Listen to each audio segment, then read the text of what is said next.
जायहा फिसाज्लाखौ फोथायो बियो जोबनो गैयै गोथांखौ जायहा फिसाज्लानि बोसोनखौ लाया बियो गोथांखौ मोनथारनाय नाथाय इसोरनि साजाया बिसोरनि सायाव थायो। नैबे बाथ्रानिफ्राय खेबखांनानैहाय आङो आयदाखौ बेबादि लाबोदों। नोङो गोथां थासान्दियावनो जिसुखौ मोनथारनांगोन बा जिसुखौ मोनना लाबा थैलांनो नाङा। गोथां थानायावनो जों जिसु ख्रिस्ट'खौ नाजावनो थागोन। आंनि गाहाय आयदा बेनो आरोखि। बेयाव नुबाय जायहा फिसाज्लाखौ फोथायो बियो जोबनो गैयै गोथांखौ मोनो।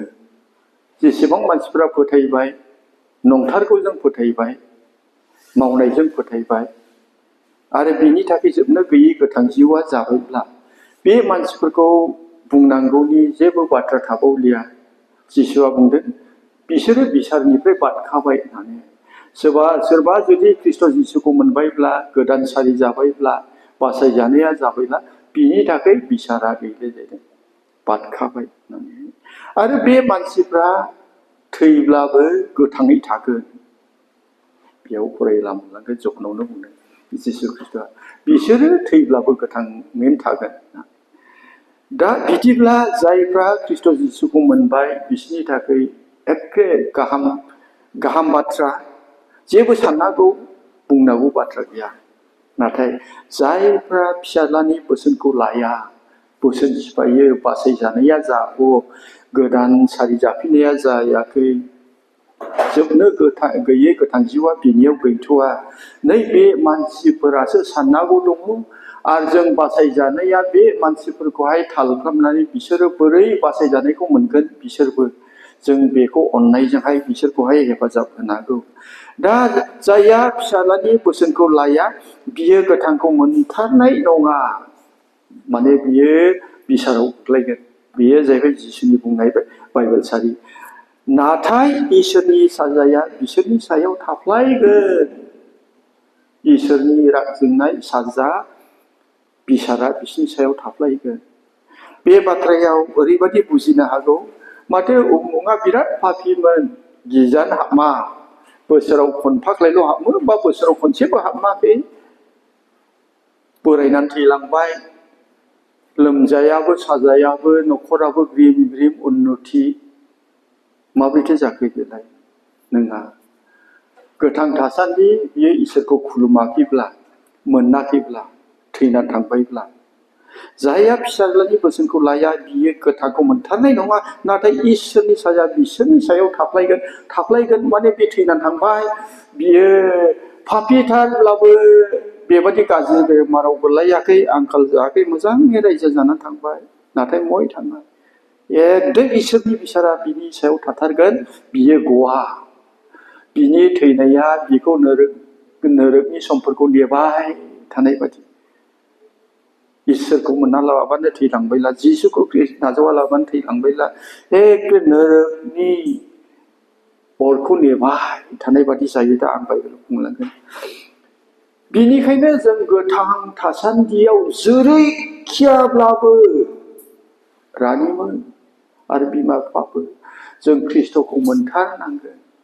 ख्रिस्ट'खौ मोननाला बे संसाराव दाबोरसेल' हमनानै लाबाय आङो दे 60 बोसोर जाबाय, 20 बोसोर जोबावगोन, आं 80 बोसोरल' जोरगोन। 80 बोसोरनि उनाव आंखौ हाखरा हमनानै लांफैगोन, आं थैखागोन।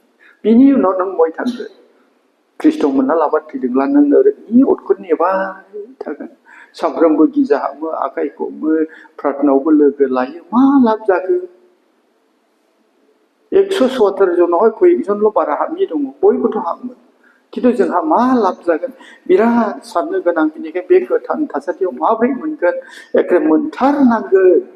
मोनाला बिसार दङ, बिसोरनि सायाव इसोरनि साजाया थाफ्लायगोन। थैमालाय बय थांनाय, थाफ्लायगोन, गवा होननाय जाथारदों आरोखि, थाथारगोन। बिनिखायनो गोथां थानायावहाय जोङो गोदानै सारिजानाय एबा जोबनो गैयै गोथां जिउखौ जों मोननानैहाय आजावनानैसो जों थैलांनांगौ। कर'नानि समावहाय खृष्टान हादरफोर दं, गोबां खृष्टान हादरफोर दं। इटालिया बिसोरखि खृष्टान हादर मा खृष्टान हादर USA खृष्टान हादर नाइजेरिया खृष्टान गोबां खृष्टान हादर दं बिनि गेजेराव बांसिन थैनाया जाबाय इटालि आरो आमेरिका बिराद गोबां कर'नाव थैदों ओरैबादि कर'नाव थैदों माने लाख लाख गोबां जानो हागौ गोबां मानसि इसोरखौनो मोनाखै पाप मावनानै दङमोन खाबु मोनाखै आं सानो एकदम गोबां मानसिया जिसुखौ मोनालानो थैनो थांबाय दा थैनायनि उनाव बहाय थांगोन बिसोरलाय एकदम अनजाग्राफोर बिसार दङ बे बिसारनिफ्राय मालाबाबो खारग'नो हाया जेसेबां थिफुदला बे गासैबो खृष्टान जानानैबो जोङो थिफुदला इसोरनि बोसोन बादि जोङो थाबाया बाध्यता नङा एकदम बिसाराव गोलैगोन जेसेबां कर'नाव थैना थांबाय इसोरखौ मोनै मानसि बेयाव साफा सानै धार्मिकआबो थैदों नाथाय जेब्ला जों महामारिखौ नायो इसोरनि रागसो बियो इसोरनि राग जेब्ला मानसिया पाप मावो इसोरा राग जोङो सैसोनो हायै फिनफिनै गैया पाप मावोब्ला इसोरा राग जोङो नुहनि समाव गथै पृथिबीखौनो इसोरा राग जोंनानै एखेबारे फोजोबस्रांदों बिसोरो दा बिसारनि थाखाय नेनानै दङ जोबनाय मुगायाव बिसोर बिसाराव गोलैगोन अराव थांजोबगोन सदम गमरा इसोरा राग जोंदों नोगोरानो सदमबो गमराबो मोननै नोगोरा खामजोबदों बे मानसिफ्रा गासै नोगोराव थांदों नायल' जाल' ल'ल' फिसाजोफ्राबो थिग नंबावा हिन्जावाबो थिग नंबावा बुंदों ल'टखौ नों थांदो नोंनि जाथि खुरमा जेसेबां दं लांदो बिजामादै दं बिसौफोर थानो हागौ बाइबेलाव लिरनाय गैया जाथि खुरमा होननायावहाय फिसाजोफोराथ' जाथि खुरमा नङाना बे फिसाखा फेमिलिखायो जाथि खुरमा होनब्ला बिहा बिजामादै बिसौ जाथि खुरमा दं बिसोर गासैबो थैजोबनांदों दा बेबादिनो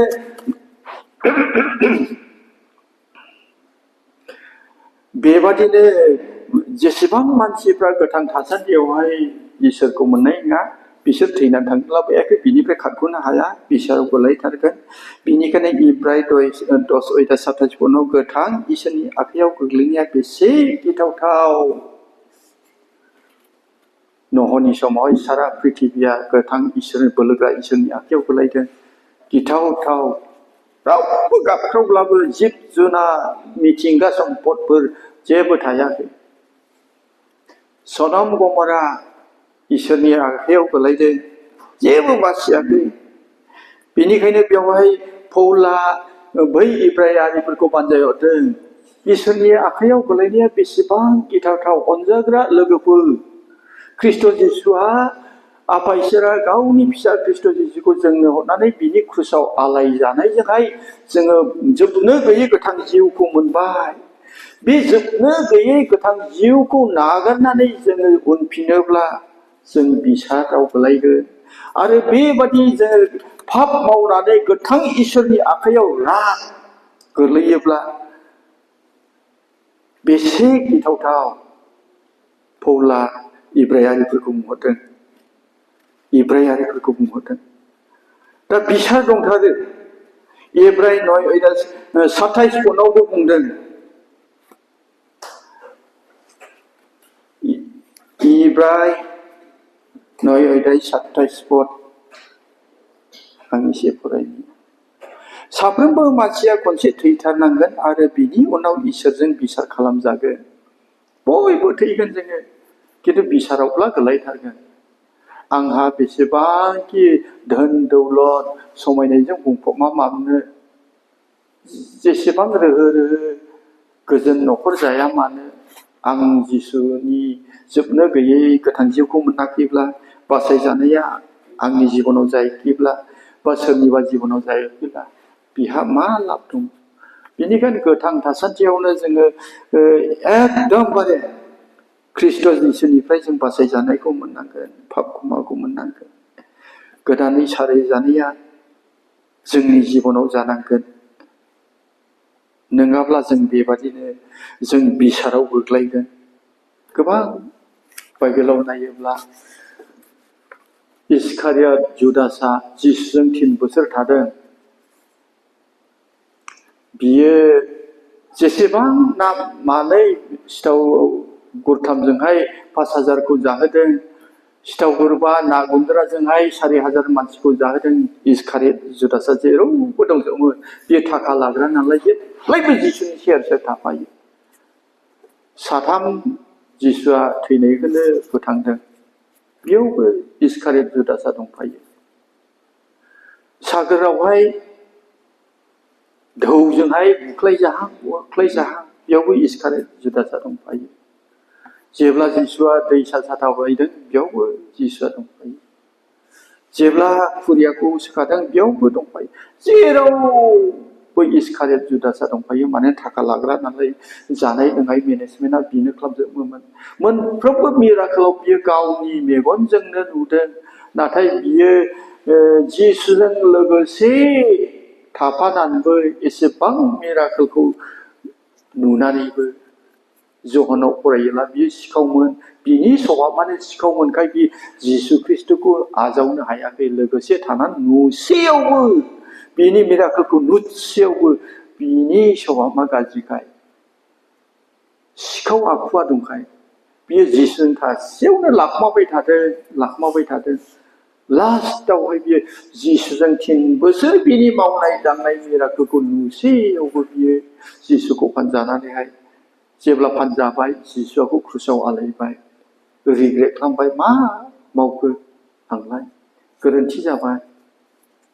बे जिसुखौनो मोनाखै नालाय, बासायजानाया जायाखै नालाय, बिनि सभाबा सिखाव आखु नालाय, बिनि रं डिसिसन जाबाय। बियो मा खालामखो? बियो गावखौनो दंफाङाव गाखोना फासि नांबाय। जिसुजों 3 बोसोर थासेयावबो बेबादि जिसुनि सासे सेलाया जिसुखौ आजावनो हायाखै, एक्सेप्ट खालामनो हायाखै।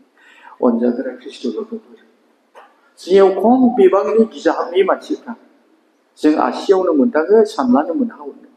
बयबो गिजाव हाबो, बयबो आर'ज खालामो, बयबो बाख्नायो। 36 था न'खरा 100% जोंनि मण्डलिया 110 होबाय। 110 होबाय। बेफोर गासैबो मोजां खामानि। नाथाय साफ्रोमबो मानसिनियाव ख्रिस्ट'आ दंमारो ने? साफ्रोमबो मानसिहा बासायजानाया जाबाय ने? सारि जाफिननाया जाबाय ने? जोबनो गैयै गोथां जिउआ जाबाय ने? जेब्ला बेखौहाय बाइबेलनि गेजेरजों जेब्ला ध्यान खालामला गोबां मानसि बासायजानाया जोंनि गेजेरावबो जायाखै। जोंनि इसोरनि हाबा मावनाय मिनिस्ट्रिया बिराद मोजाङै मावजाबाय। जों एसेबां घरे घरे 36 न'खराबो 110 होग्रा जाबाय। नाथाय 110 होनानै जोङो जिउआवसो, स्पिरिचुवेल बिथिङावसो, आत्मायावसो जोङो माने दान होनायजों बासायजानायजों इकुइभेलेन्ट जायाखै, जों गोजौ गाहाय जादों। दान होनायखौ नायोब्ला जोंनि बासायजानायाबो 100% जानांगौमोन। नाथाय माखासे नुथाय, माखासे समाव लोगो लानाय, माखासे समाव हेफाजाब होलायनाय, माखासे समावहाय नुजाथिलायनायखौ हिसाब खालामनानै बाइबेल सारिफोरखौ नायोब्ला अब्ला बाइबेला जोंनो खोथायो ख्रिस्ट'आ बिनियाव गैया। जायनि थाखाय माखासे समखौ ख्रिस्ट'नो हगारनो हायाखै। गावनि थाखायल' समखौ बिराद मोजां जों हाबा मावनानैबो, फोरबोनि मिनिस्ट्रि मावनानैबो जोङो 174 जनल', जों 6 जन एभेन्जेलिस्टजोंहाय जोङो 250नि गोजौआव कनभार्ट नुबाय। जों सासे फोथायारियाव सानै कनभार्ट गोलायनायसो। किन्तु जेब्ला स्पिरिचुवेल बिथिङाव साफ्रोमबो बासायजाबाय ने, बयनिबो जिबनाव सारि जाफिननाया जाबाय ने, बेखौ जेब्ला बाइबेलजों नायगोन गोबां मानसिनि जिबनावहाय ख्रिस्ट' गैया दासिमबो। 110 होमालाय मा जानो? जों गोबां दान होनो हामालाय मा जानो? ख्रिस्ट'नि आखुथायफोरखौ बेरना जेब्ला सासे मानसिनि जिबनावहाय ख्रिस्ट'आ बिजों थाबाय, अब्ला जहननि 15 आयदायावहाय नायोब्ला ख्रिस्ट' जिसुजों नांथाबबाय जेब्ला नांथाबबाय बिफां गुदिजों नांथाबनायखाय बे दालाइफ्रा फिथाइ थायो साफ्रोम फोथायारिफोरनियाव ख्रिस्ट'आ थाबायब्ला जोंनियाव फिथाइ थायो नाथाय गोबां समाव जों जेब्ला फिथाइखौ नागिरनो समायना बिफांल' मोननो हानाय बादि जायो फिथाइ गैयै बिफां समायना बिफां बेनिखायनो बे रावनि गेजेरजों आं थुलुंगा होनो हास्थायदों जों थैनायनि सिगां ख्रिस्ट'खौ मोनथारनांगोन थैनायनि उनाव जेबो बेबस्था गैया बाइबेला बेखौ दिन्थियाखै जेब्ला गोथार जिउआ फैदों पेन्टेकस्टनि समावहाय सोमोनांथाव इसोरनि जिउजों दैदेनजानो मानसिफ्रा थानो हायाखै जनसाधारना 12 जन माथिसखौ लादेरनानै 12 जन थिनहरजानायफोर चेलाफोर फोरखौ लादेरनानै 13 जन बिसोरनो इसोरनि प्रसार खालामनो थाखाय बिराद थाखानि गोनांथि जादों बे समनि फोथायारिफ्रा गावनि हाखौनो फाननानै फैखानाय एकदमबारे थिनहरजानायाव नायोब्ला गोबां मानसिफोरा थाखानि प्रयजनखौ नुनानै हा फानदों आरो थिनहरजानायफोरनो एकदमबारे गावनि सम्पतिखौ फाननानै फैथारदों बेयावनो अन्ननिय साफिराबो एकदम दुंखांनानैहाय हा फानफादों नाथाय मा खालामनो गुबुना गोथार जिउजों सुफुंजानानै हाया फानदों इसोरनि रायजोनि थाखाय होदों नाथाय बियो गोथार जिउनि लखबनाय गोथार जिउ लुफावनाय समावनो थिनहरजानायफोरजों लोगोसे थासेयाव बे गोथार जिउजों सुफुंजायैखाय खंख्लाखाय बियो सोलायनानै थैनो गोनां जादों बेबादि जेब्लाबो माने